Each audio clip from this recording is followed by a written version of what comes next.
plans, no matter what. So we've been working on that quite a bit. So go full guard. So if I'm working with Dave, okay, so most of my game plans, if you ever track them, they're all similar. Okay, what's the phrase? All roads lead to Rome.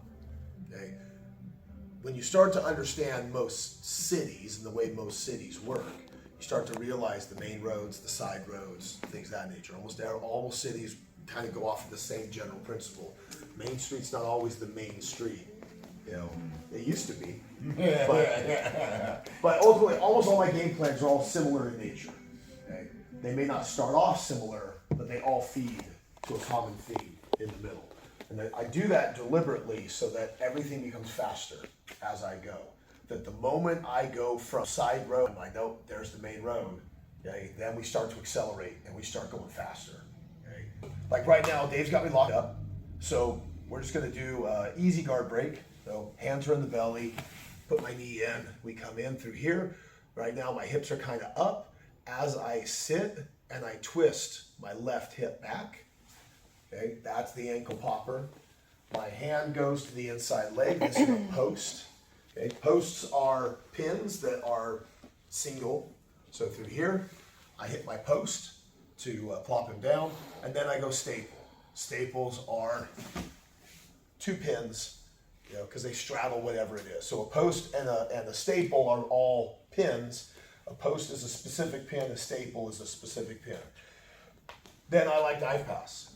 Okay, that's one of my favorites. So the moment I hit here, I'm already looking to come in. Okay, and for most people, if they don't think I'm getting ready to do a dive pass, those hands start to climb up. So as I come in, those hands come up to defend. So as I come in, his hands elevating gives me the look I'm going for on the inside of his, to get the underhook. Okay, then through here,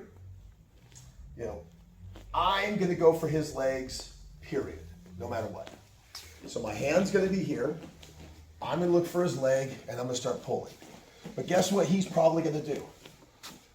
He's probably gonna shrimp, okay? So it all feeds together. I go here and he shrimps.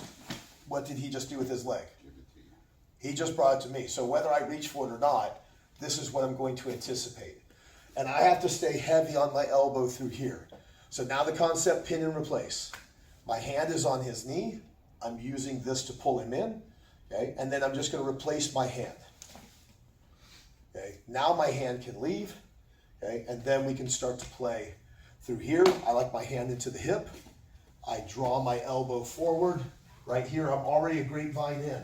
So by the time we land up on top, I've already got one grapevine, my hips are already low, and I'm coming into mountain. Okay. So this is just the dive pass. We're gonna play with the concept of the dive pass a couple different ways. But right now, this is the dive pass by itself. Staple, crossbody control. Okay, we're hitting on our hip through here. Literally, we are this position. Heavy elbow, heavy hip. Okay, don't go heavy hip without pressure on your elbow. This is almost as important as this is. Okay, so let's hit that a couple times. Okay, now people will say, yeah, but if I go here and I go like this, they just pull their knee. No, pull it up the middle. Okay, pull right here. Pull it. Pull it to your chest. Yep. Oh, here. They'll do this. Okay. Well, it's because you did it wrong. If I go here, okay, and I make my connection, where's my leg? Blocking. Yeah. Right. I'm not out here like this. Look at all that gap. When I make my hook, I'm already here. Now, the first piece I do is I bridge into him. So when I go, I pull this elbow, my hip's already connected. So by the time I'm now up on top, I'm already... I can't get that shield. Right, I'm already in heavy mount. Yeah. The gap for him to just pull his knee up through the middle. So when people make that step and that knee is still going eye to the sky, again, we haven't completed the concept of the point of offense is no gaps. Okay? So if I'm if I'm making that step and I'm just going like this, okay, I'm hooking and my leg is trapping their thigh. It's pinning it in between my legs. And then my first motion, okay, it's upa. Okay, I'm not going lifting my hips up like a dog pissing. Okay, at this point it's upa. I'm here and I push my hips in and then I get a hamstring cramp. Holy shit! Holy crap! Woo! It's still in right now. Okay, let's try that. My guard. Okay. Oh no, my guard is open. And Dave is shoving down. When he goes to make his staple, as he comes in, okay, I'm shooting to make sure I capture the other leg. I'm not going to sit here passively and go, I'll wait till he gets his staple complete. Look, his shin is on me, but I've already got his other leg. He's playing half guard now. He's not playing a full guard. Okay? So let's go back. So again, it's just one of these things. In this case, I am going to concede. Okay? He's beating my full guard. Okay? But you can almost always achieve a simple half guard. In anything that we do, I'm going to fight you up to a certain point. I call it the vent horizon, the point of no return. Because once it goes there, now it's diminished returns. You can keep fighting, but the odds are he's done. So again, when I'm here and he shoves that leg down, oh no. Right there, he went for a staple. I shove my leg through. I can now probably go into a knee shield and the like because I'm establishing the next piece that I want. Okay, so let's hit that just a couple times. Okay, now whether I sit in half guard or I do it immediately is irrelevant. Okay, you can pick and choose. But remember, this is where I was going to go anyway. So whether I did it originally off the guard pass from the staple or whether he kicks through, I'm doing the same move. This speeds me up. Okay, I know I'm taking that exit on the highway. Okay, so whether I'm on the outside or the inside lane, or whether I'm over here, see, I knew, it wasn't a surprise, I knew that's my exit. So whether I'm cutting across all lanes, or I'm taking it as a gradual exit, I knew that was mine. It's not a shock and it's not a surprise to me. It will be to you. When I come cutting across traffic, you're like, that guy. But again, not a surprise to me. It's not like I went, oh shit, that's my exit, and I take a reckless, okay? So when I'm here, we open them up, boom, boom, boom. I'm pushing down.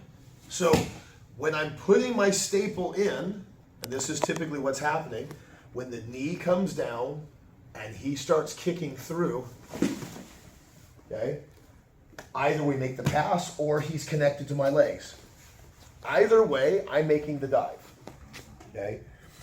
So that's gonna be the part, I'm making my motion anyway. I don't really care what he does.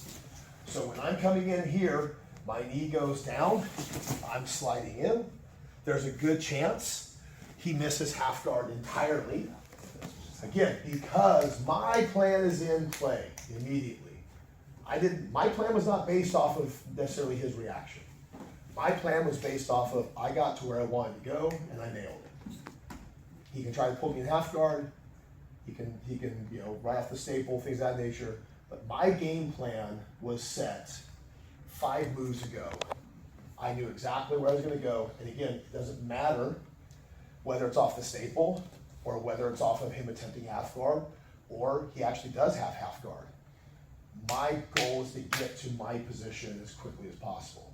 So what are the chances of him having a game plan in play that's scheduled to stop me? And can he make his changes as fast as I've already predetermined mine? No. Very low. Yeah, very low. Okay. And this is how sometimes even bad game plans, man, that dude's frantic. Yeah, but he knew what he was doing. So he could make all these funky chicken dances because he knew what the end product needed to be. You were the one chasing him.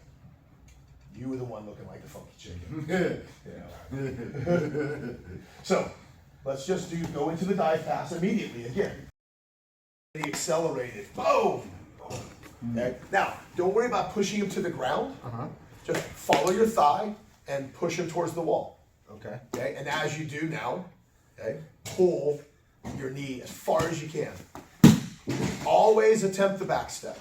There. Okay, it's if the back step is great, we're done. We've made our escape. If the back step is not, he'll hold your ankle. Okay, but then what was my goal? I was going to hook and push my hips. Hook and push my hips. If I pull my ankle and I can't free up my ankle, okay, push my hips. My positioning is identical. Throw all these different variations, whether you catch my ankle or not, whether I back step or not, boom, boom, boom. All of my variations, my hips are going to do the same motions, everything else. Not only is this faster, okay, but at the same time, I'm not going, oh no, he's got my ankle. The way I have to now push my hips is different than the way I was going to do it the other way. Fuck, I did the wrong one. I don't have to worry about that. My tool is the same tool and is the correct tool for every option on the table. So once I hit position, if I can back step, then I go into my hook. Oops, sorry. So if I'm here, like here. So if I'm here, I back step, try to get your shin straight up and down. Because remember, when I made my back step, I was going to try to yank my leg out anyway. Gunslinger. So now when my hand accelerates up, I make connection with his knee and I'm still pushing out that way. I'm not pushing him here. That pushes him into my leg. As I'm here, that's all I'm aiming for. Depending on how big the gap is, okay, I pull. If it's free, we back step. Then we pull the legs in. If not, lock it up. If not, oh, he got me. But how was I gonna make my hip connection anyway? Okay. First part is, ass doesn't go in the air.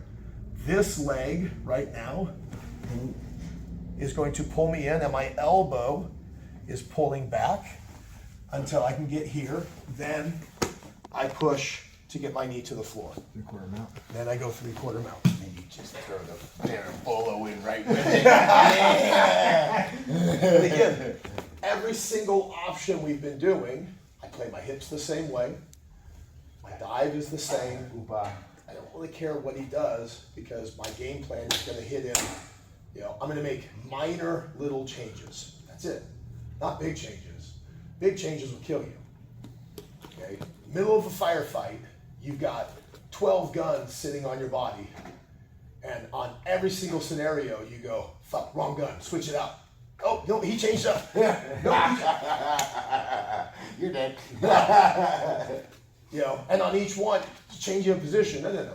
Same gun. I'm just, one of them I'm on my knees, one of them I'm standing up. Same gun, just subtle changes. And we're just gonna go faster. Okay, because on each one, I know the weapon I've got is good enough. So I'm not worried about that. Now it's just making it fit.